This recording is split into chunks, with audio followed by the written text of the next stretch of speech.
Isa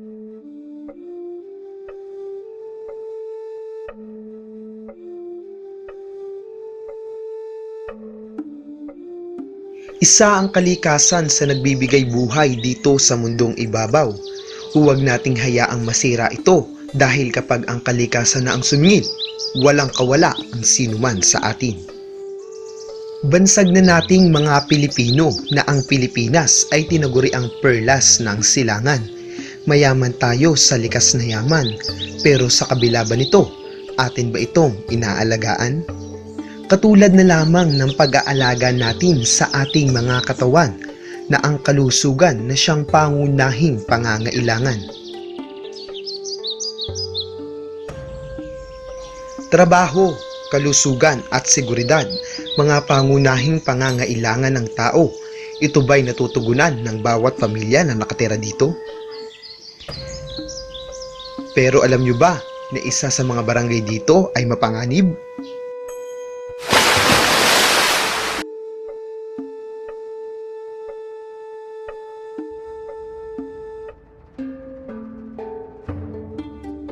Samahan niyo ako upang ating alamin kung paano naging delikado ang buhay dito sa Barangay Don Juan, Cuenca, Batangas.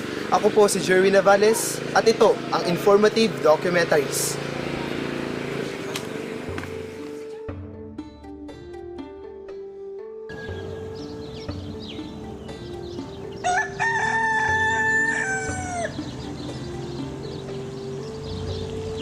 Bago pa man sumikat si Haring Araw, ay tinahak na namin ang ruta patungo sa Barangay Don Juan Lumampaw dito sa Cuenca, Batangas. At di kalaunan ay narating na namin ang hagdang pababa dito sa kanilang barangay. Bago pa man makarating dito sa sinasabi nilang barangay, dito sa Barangay Don Juan, Cuenca, Batangas, ay kinakailangan mo munang makarating dito sa sinasabi nilang hagdanan na mahigit 1,500 na steps pababa. Dito mismo sa kinatatayuan ko ay magsisimula ang ating paglalakbay.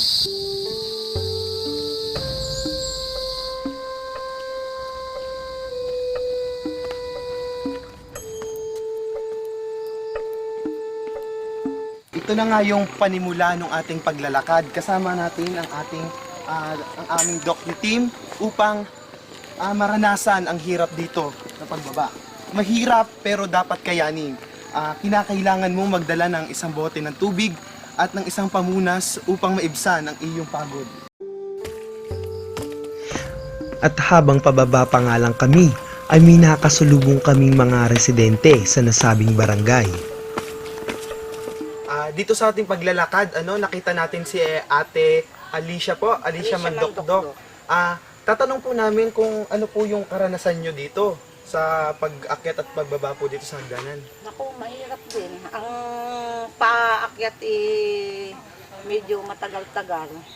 Ang pagbaba po madali. Medyo madali ang pababa. Ang pag-akyat lang po ang mahirap.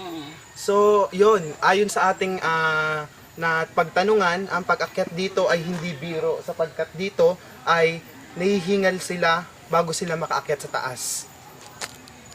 Mga ilang taon na po kayong naninirahan dito? Mga 35 years na. 35 years po. Mga ilang taon na po kayo? 55. Saan po kayo nanggaling kung mga 35?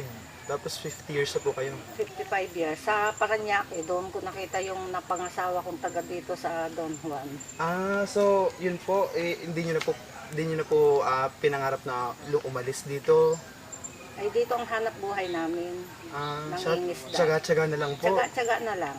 Pinag-aralan ko yung paglalako ng isda, araw-araw, akyat, baba, ganon. Sige po, para nga lang po may pambubuhay po. Para may ibubuhay sa 3 anak. Ipinagpatuloy pa nga namin ang aming paglalakbay. Hanggang sa may napansin ako. Ito mismo sa kinatatayuan ko, makikita mo kung gaano talaga kadelikado dito. Kung gaano kalalim ang babagsakan mo kung nagkamali ka ng tapak sa tinatapakan mong hagdanan. Ilang sandali pa ng aming paglalakad ay may nakasalubong na ulit kami na isang residente ng barangay. Sa aming paglalakad dito sa pababa na kami, mga 6:27 na ng umaga. May nakasalubong namin si Kuya. Napasok ako kuya saan? ACLC Lipa.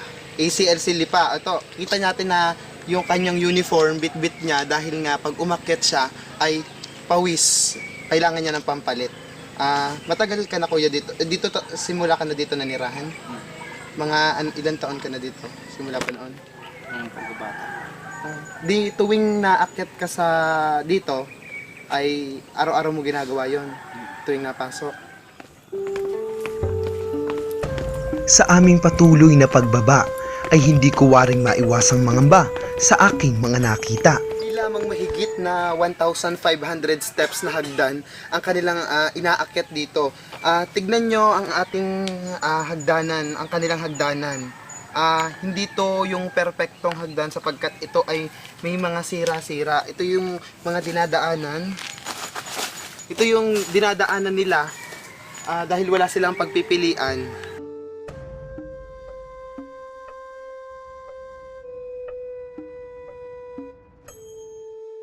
Kung makababa na kami dito sa mahigit 1,500 na steps na hagdan, ay mapapansin dito yung mga naglalakihang bato. Dito nga mismo sa akin natatayuan ko. Aray ko! Wait lang, medyo madulas eh. Risky. Ganito kalalaki yung mga bato na nagbabagsakan mula doon sa bundok dito sa Cuenca. Kung iisipin nyo din na ano na lamang kung ang mga batong ito ay bumagsak sa mga mumunting bahay doon sa malapit dito sa mismong nakatayo ng mga bato, doon sa barangay Don Juan, Lumampao, Cuenca, Batangas.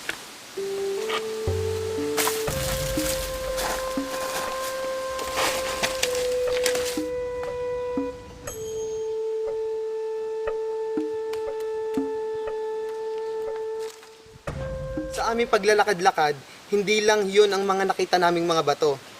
Sapagkat nakakita rin kami ng mga bato na tila kasing lalaki ng mga bahay. At hindi yung batong yon ay nanggaling mismo sa taas ng bundok na yon, pababa dito mismo sa kinatatayuan ko.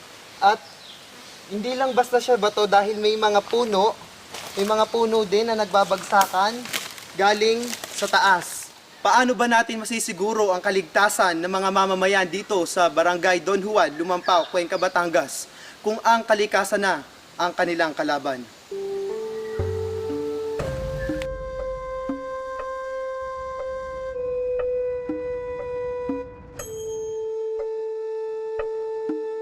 Ilang minuto pa nga ng aming pagtsatsaga upang marating namin ang mismong sentro ng Barangay Don Juan o Lumampao. Ang barangay na punong-puno ng likas na yaman, hindi lamang sa kagubatan at pati na rin sa katubigan.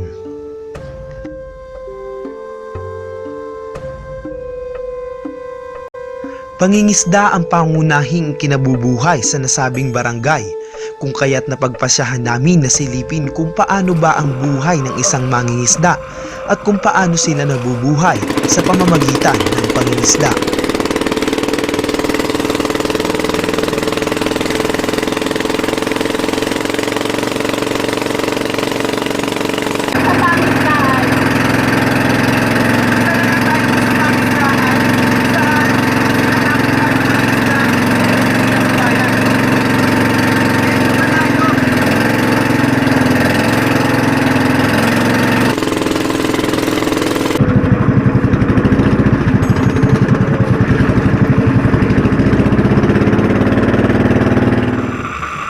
Dito tayo ngayon nakatayo sa pangisdaan, yung pangunahing pinangungunan nila dito ng mga isda.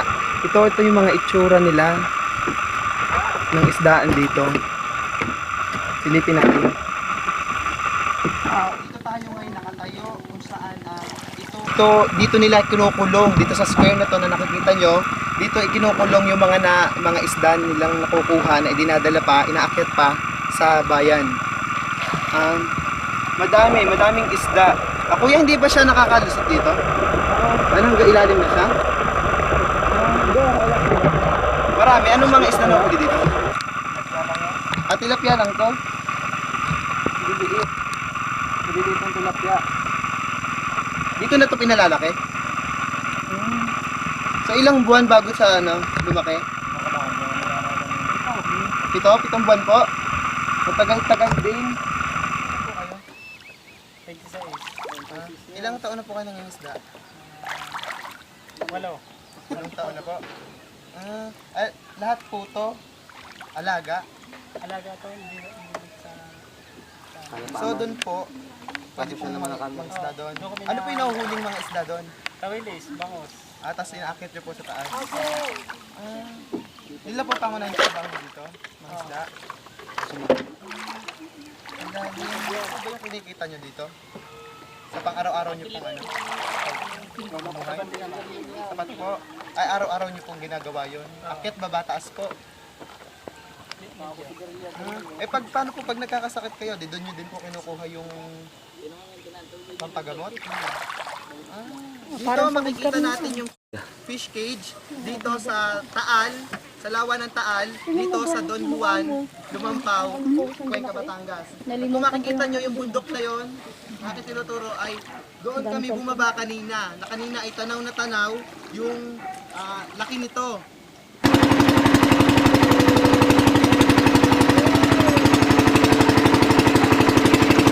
Nang masilip na nga namin ang palaisdaan ng mga residente na nakatira dito sa Barangay Don Juan, ay bumalik na nga kami upang makapanayam ang isang barangay health worker. Ilang taon na po kayo dito? 48. Ilang taon na rin po kayo bilang isang residente po dito? 48. 48 na din po. Dito na rin po kayo pinanganak. Ilang taon na po kayo bilang isang barangay health worker po? 1993. Until now po? Until now. 22 years na po kayong barangay health workers. Tama po? Ay bilang isang barangay health workers po, ano po yung tungkulin nyo? Mayan. Nag-BBP, tapos kami nagtitimbang, tapos nag-a-assist kami sa mga midwife pagka dumarating, kada isang buwan lang yun. Dito nagkakaroon ng midwife. Kasama na po dito yung mga buntis po. Oo, yung mga buntis, kine-check up na rin nila yung mga buntis. Ginagawa naman namin sila, mga buntis amin yung tinitimbang, tapos saka namin binibp. Tapos saka sila pupunta sa midwife. Paano naman po pag may kalamidad, katulad po ng bagyo? Yung mga mamamayan po dito, paano nyo po sila abisuhan? Sinasabihan sila kami naghihikap sa barangay. Marami kami na mga volunteer Opo. na naghihikap dito sa barangay para abisahan sila pagka ganyan may kalamidad. Opo. Tapos nasabihan namin na kung po pwedeng lumikas Ano po yung ginagamit ko pong evacuation center? sa Lumampao Elementary School. Yung mataas po nun. Sinasabi yung mataas. Ano naman po tita yung mga problema kinaharap nyo gunsod po ng kalamidad? Yung mga landslide na naganap dito. Marami dito sa ang mga bahay ay na talaga napasok ng mga putik, bato. Pero nagawa naman nila ng paraan kung paano nila maibalik yung mga napasukan ng mga putik at bato kasi nagtulong-tulong ang mga mamamayan dito. Yung nag-volunteer yung iba. Yung iba naman, kumuha sila ng uupahan para yung kanilang bahay ay malinis. Saka yung aming barangay dito, kumuha sila ng mga uupahan. About naman po dito sa Lawa nyo, syempre po ang kinabubuhay po dito pangingisda. Maaari po siyang naapektuhan po dahil sa... Nagkaroon din kami diyan dati ng mga piskil. Dinawala ng mga kabuhayan ng mga mamamayan dito. Mga ilang buwan po kaya yung itinagal po ng fish kill? Ano rin naman, wala pa siguro 2 buwan. 2 buwan po. Syempre yun lang po kinabubuhay nila. Di wala po sa loob po ng 2 buwan, wala po silang kita. Wala. Base nga sa mga namamahala dito, hindi na pinapayagan na pumalaon o magkayasta ang siluman dahil nakikita nyo naman, mataas, medyo maalo na. So, simula pa alas 11 ng umaga hanggang gumabi ay hindi na pinapayagan pang pumalaot dito dahil delikado. Ilan taon na po kayo ate? 23 po. Ilang buwan na po yung dinadala niyo po? 7 buwan. 7 buwan na po. Ano po yung process niyo po na sa pag-anak niyo po? Anong anak ko sa panganay ko, doon ako nanganak sa Nabutas, clinic, Clinic po siya. Yung pangalawa po? dito sa bahay. Sa bahay po. Pangatlo na po siya? Pangatlo nito. So anong balak niyo po dyan? Saan niyo po siya anak? Dito na rin po sa bahay? Hindi doon sa bayan, center.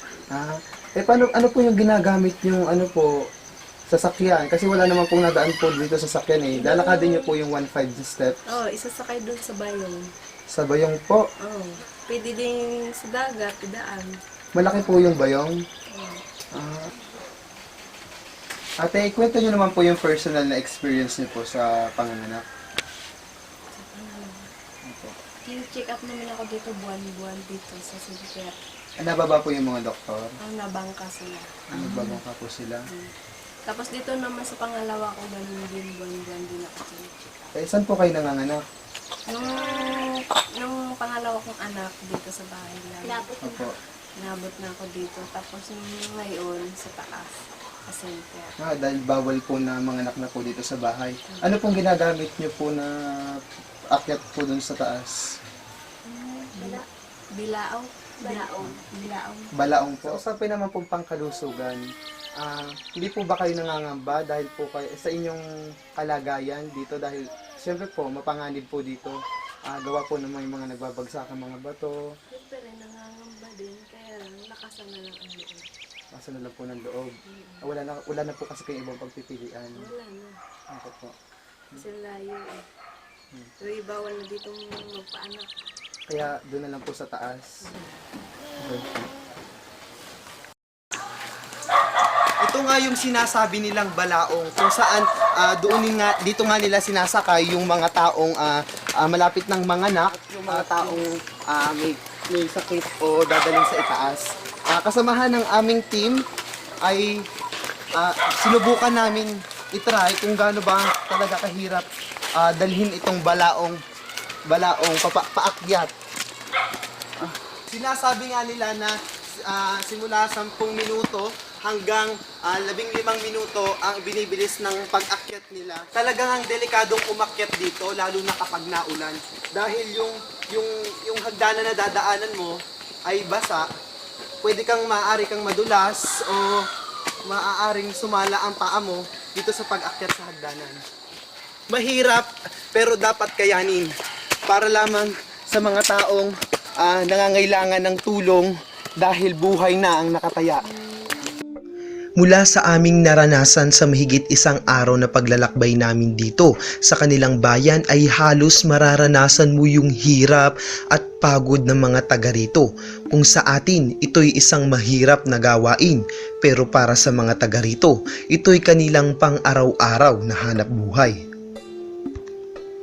Hindi sa iba nakasalalay ang kapakanan, kaligtasan at kalusugan ng ating pangangatawan dahil pagbalik-balik ta rin man ang mundong ating ginagalawan, tayo pa rin ang may hawak sa sarili nating katawan. Sa panahon ngayon na halos nasa modernong panahon na tayo, may mga bayan o lugar pa rin dito sa Pilipinas na nakararanas ng hirap upang makamit lamang ang kanilang munting pangarap.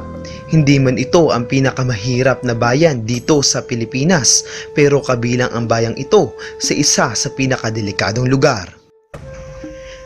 At ating isaisip na ang kalikasan ay alagaan at huwag nating hayaang masira dahil kapag ang kalikasan na ang sumingil, walang kawala ang sinuman sa atin.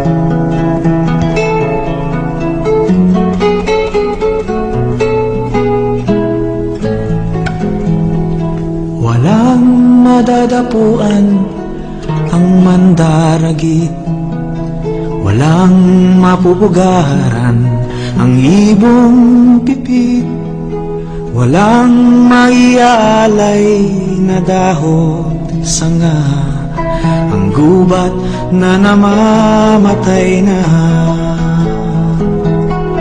Walang masisilungan ng hito't dalan, walang matataguan ang hipon at kasal. Sila'y lilipulin sa madalit malaon, walang patatawarin sa sabog at laso.